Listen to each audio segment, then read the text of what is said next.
Yep, we are back with Colors of Fate.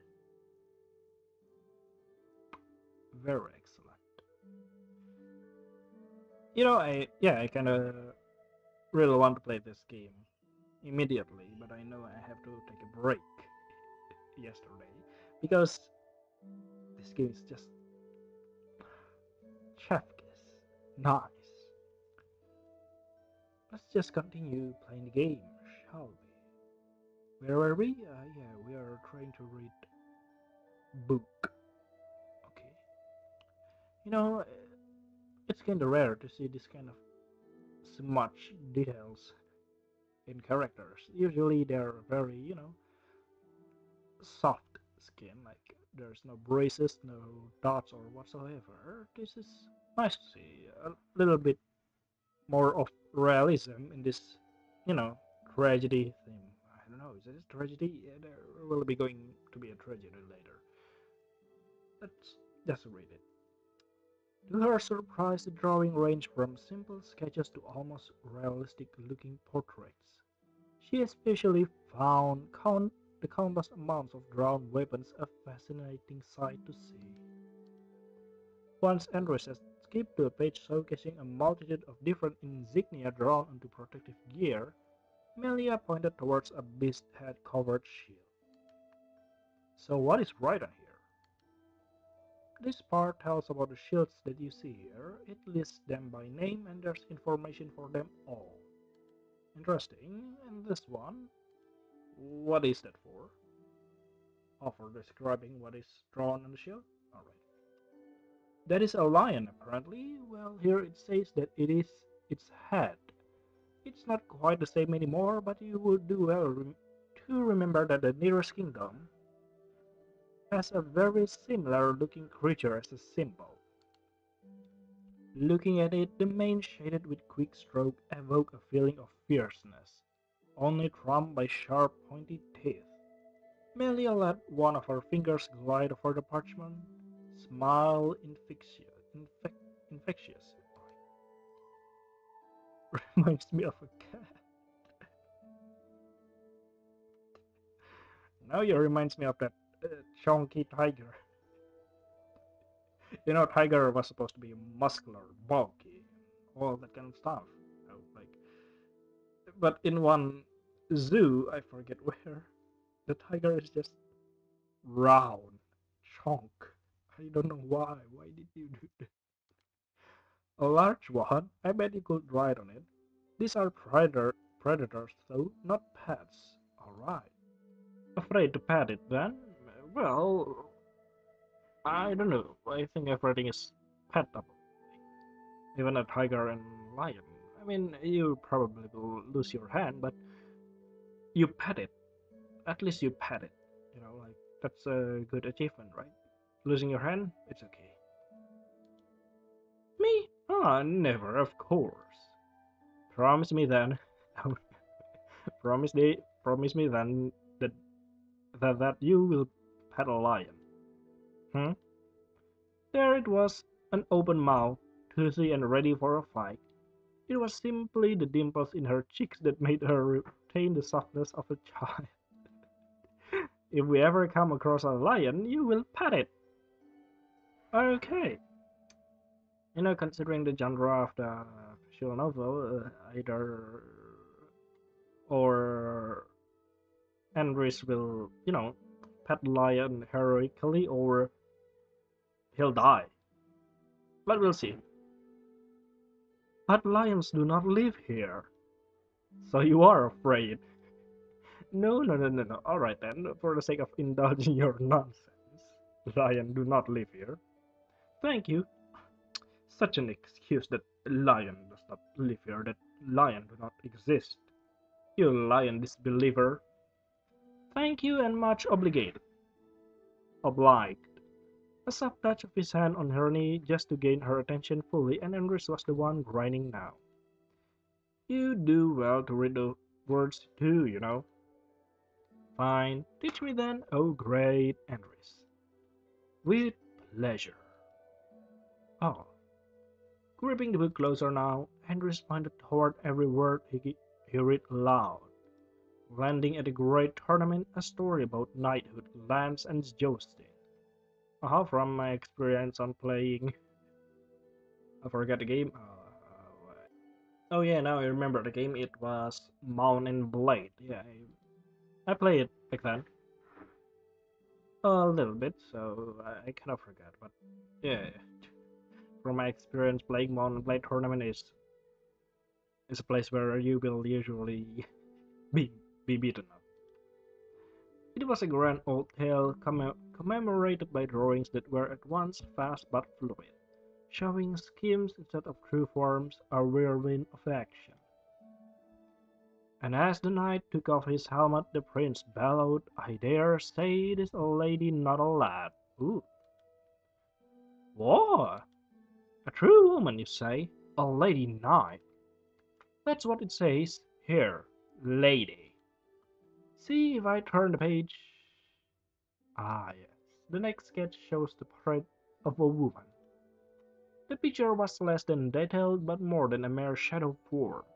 Plum lips and a soft glow of the eyes offset a gloomy smile and hardened cheekbones. To Melia, this woman was an enigma and idol at once. Melia, she is beautiful. Indeed. Who is?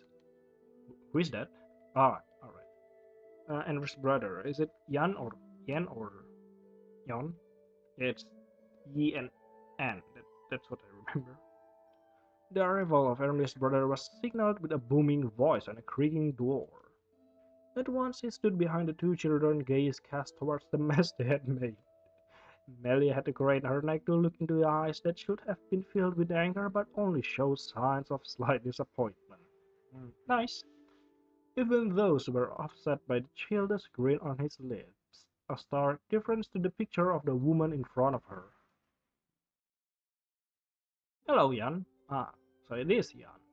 So you two made a mess of things in the pursuit of knowledge again, huh? Yep.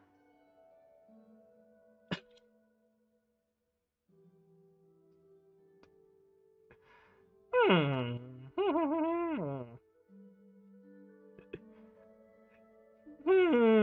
It was Enris. Melia puffed out her chest, turning fully toward Jan. Head held high, her dainty fingers smeared with dust from the old book page pointed straight at her young teacher. Enris didn't really give me a chance. He's so sure he can teach me to read and wanted a specific book. Alright, suit yourself, princess. You become what you were sworn to destroy. Is that so? The child gazed toward his younger brother was still marred by a perfectly amused grin. And because yourself could barely be called that, this earned the younger a playful smack on the head, barely strong enough to tussle up her already messy hair. How? Because your amazing chef couldn't stand Enris' weight and it all went toppling down. That's a quick word change. Crash! Boom! But worry not, for I, the great Melia, saved the prince. Ah. Hey, I said I do not want to be a prince. You will give mother and father a real scare, you two. Did anyone get hurt? Well, no, everything went all right. Isn't that so, Enris?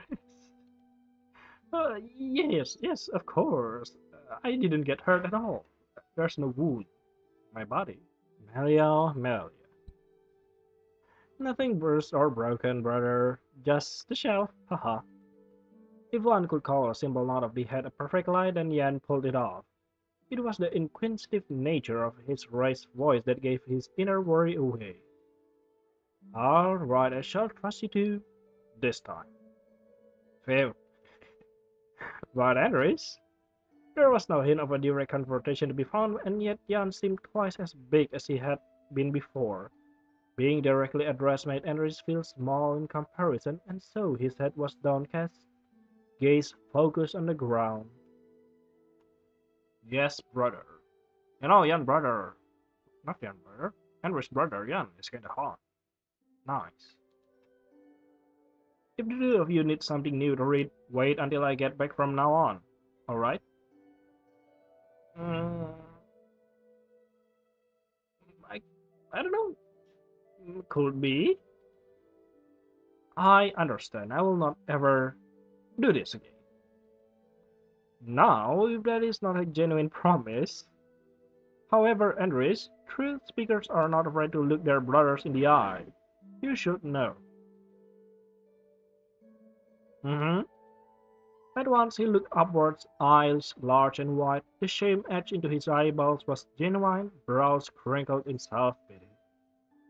That is better. Make sure that neither of you two get hurt next time. Yeah, you're sure. Next time? But next time. With one hand, Yen indicated towards Enris' patched up finger, taking care not to show the boy himself the action, only Melia. She ate the words that dared to crawl up her throat before they had a chance to escape, then gulped. We'll be careful. Jan, visibly pleased to have resolved the situation temporarily, fell into an excited gesture, clapping his hands together as though remembering something important. What did you bring? That is right. Melia, I checked back in with your mother, and so far the birth is going on without any. Birth. You're having a little baby, baby siblings. At the mention of her yet to be born sibling, Melia could not help the excitement of wonder and fear from overtaking her features. She scrambled to her feet at once, followed by Enris, who almost tripped over the stack of books scattered around. Are you sure that she's doing fine? Is it a girl or a boy? Can I see the baby? Pretty please. Melia, one thing after another. It is fine, Enris. I'm sure Melia is just as excited as I was when you were born. Oh, at that, yeah, I can see that. Enris blushed once more and shyly turned his attention back to the utmost interesting wooden floorboard. Yes, this floorboard is made of floorboards. All sturdy, boring. Well, there was only so much amazement in staring at a riveted pattern as a distraction. Alright, first thing first. Yes, your mother and sibling are doing fine so far. Cannot tell you more as of yet, however. This birth is still ongoing after all. Aha, and then why are you here, then?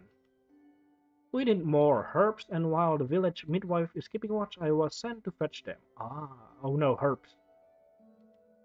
Of course, that son of hers is rather picking weeds than looking for herbs. Did the herbs that we use are to be used to treat Enri's mother? Do we still have enough? Not Enri's mother, Melia's mother. However, I'm not quite sure I have the right one still here at home. Will you children do me a favor and search for long, thin herbs with prickly stems? Oh, alright.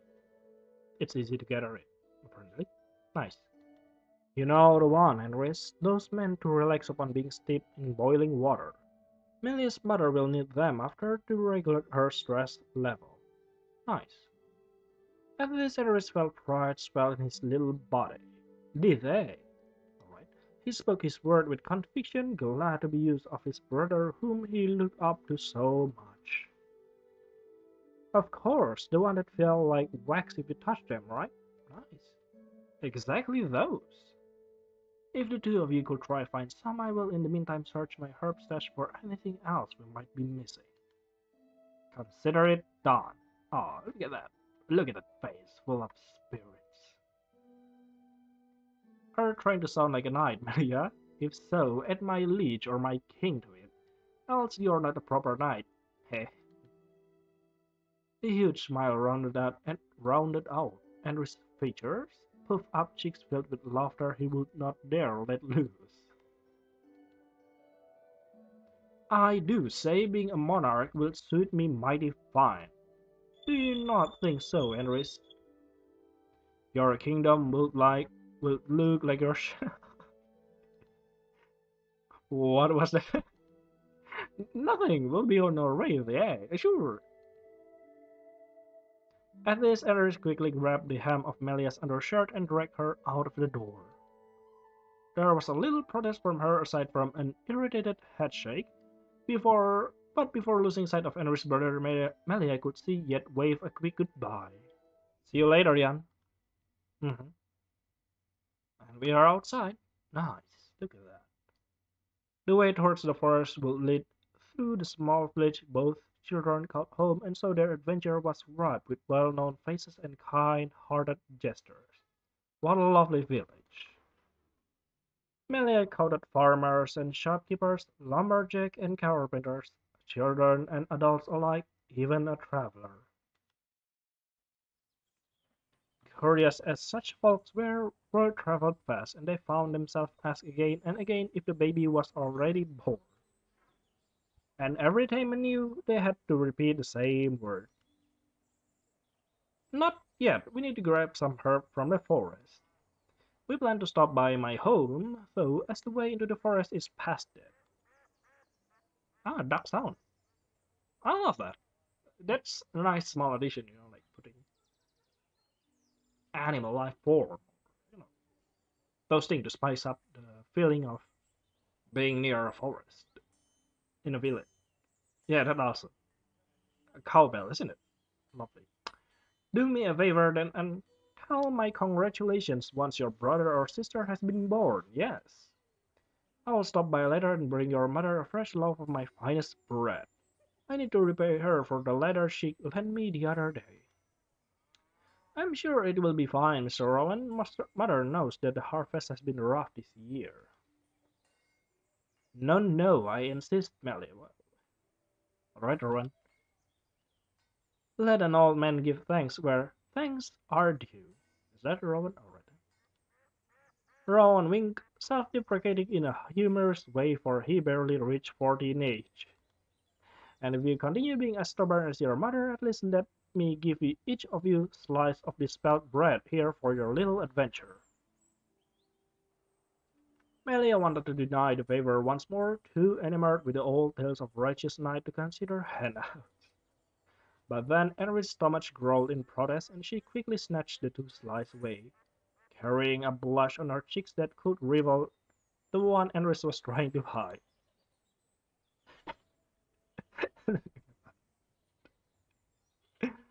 They're so adorable. Thank you, Mr. Rowan. We will enjoy it wholeheartedly. You know, the bread is made from whole grain. Yeah, that wasn't funny. You do that, children, you do that.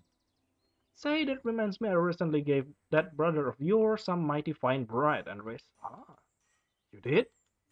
Indeed, finest whole wheat bread to get rid of that demon called a hangover. You see, kiddos, like you bunch are way too young for it, but the weight give it and it take it away. Alright.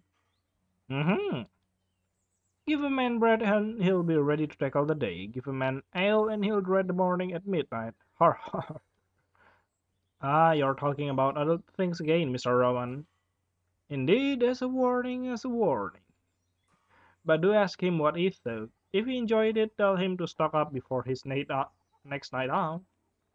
Henry chuckled lightly, half nervous, but overall amused by the information. Shall do so, of course, and report back earnestly. Bravo, bravo, your mother raised a mighty fine boy, Enris. I'm talking about both of you and Jan, of course. When I was your age, time to go. Mr. Rowan, you are younger than my mother. Har har, you'll understand once your bones start crackling daily. Ah, to be young again. Har har. At least I'm not a lightweight now. Gonna drink poor Jan under the table next time I'll see him at the tavern. Rowan let out a cough, signaling he had spoken too openly in front of children. Instead of an apology, he offered a sideways smile and quickly drew their conversation to a close. Now carry along, I don't wish to keep you any longer than necessary. Yeah, time to go. There you go. And they did just that, Enris chewing on the dark bread while doing so. However, far they came not. Melia suddenly stopped in front of a small stall managed by a young man with closed hand but a bright smile. Ooh.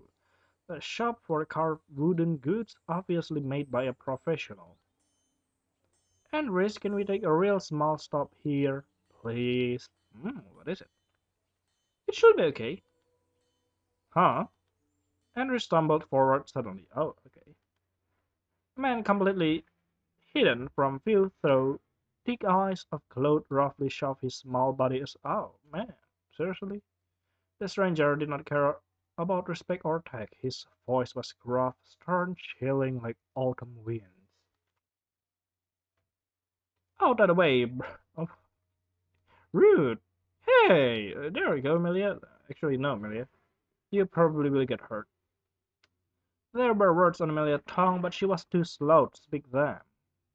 The stranger had already moved past them and the stall, apparently preoccupied with getting to his destination fast. Then he stopped at another stall, once more not giving any thought to keeping the distance from others. How rude indeed. That was super rude, super duper rude, Enris. He should apologize for his behavior. Oh. Uh-huh, you are right. I think he won't. Indeed. The shady man wrapped in clothes that obscured his face shuffled nervously. Okay, what would happen here? He will not bring attention upon him if it were not for that and the shoving of innocent shoppers. Hey, Melia, have you noticed him continuing to... Uh-huh. What do you think he's doing, Enris? Continuing to what? Wait, I skipped something. How do I... Oh, yeah. Yep. Is he lost? No, that can be it. But I never seen him before. We shall not stare at any rate. True to his word, Enris diverted his attention, instead focusing on the carved wood trinkets in front of him. Wooden toys, like dogs or bears, stood proud, while pendants meant to adorn leather necklaces tried to seem more elegant than oak. There were also wooden bowls and cutlery for the shopper with a more practical present in mind. Alright, that would be me. Melee could not help but eye the strange man for a few seconds longer before she too eyed the many objects on display. Do they have, like those Moomin's wooden doll statue? No, Moomins, those Sweden? No, no, no. I forget where Moomins come from. Those people looking like cartoon. Yeah, I don't watch it. Or Teletubbies toy, perhaps. Look, Enris, that wooden horse come with a knight on its back. Ah, you want that? Mm-hmm. Enris's eye flicked back and forth between the man who had now taken up a spot in front of the baker's stall. He still shuffled back and forth, ever restless. Normally, the both of them would not have time to spend window shopping like this, but he's definitely shady, indeed. Enris, everything good? Yeah, of course. You are not interested in that flower pendant or the little clover one? Melia gave them a moment of her attention, but quickly found interest in the carved toy again. The shopkeeper laughed heartily. Oh, Melia and Enris, are you all right? Uh-huh, no harm done. That is good. How is your mother, Melia? I heard the baby is on its way. We are actually on our way to her. I just want to take a quick peek, like, this toy looks amazing.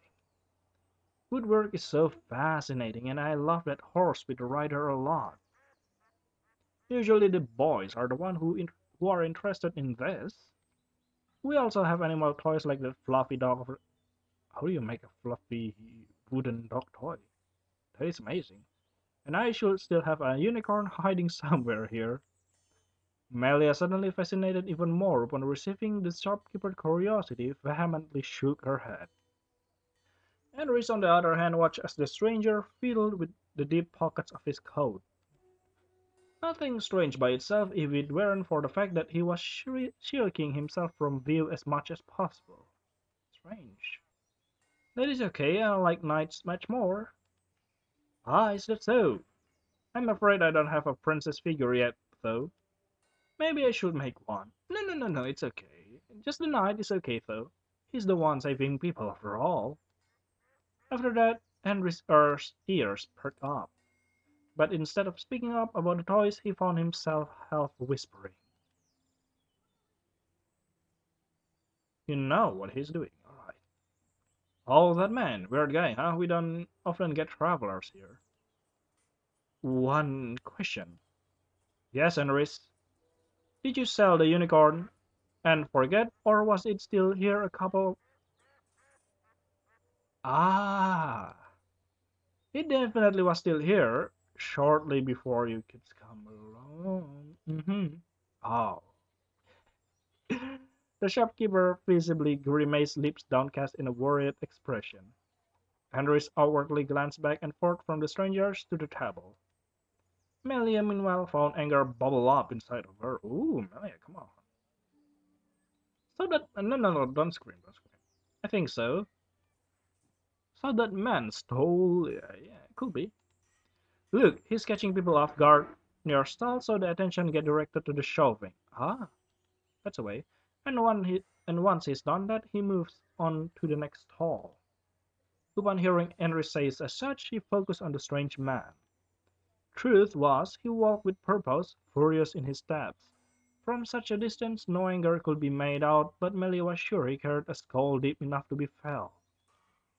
Thick cloth fell away across his form when he raised his arm suddenly.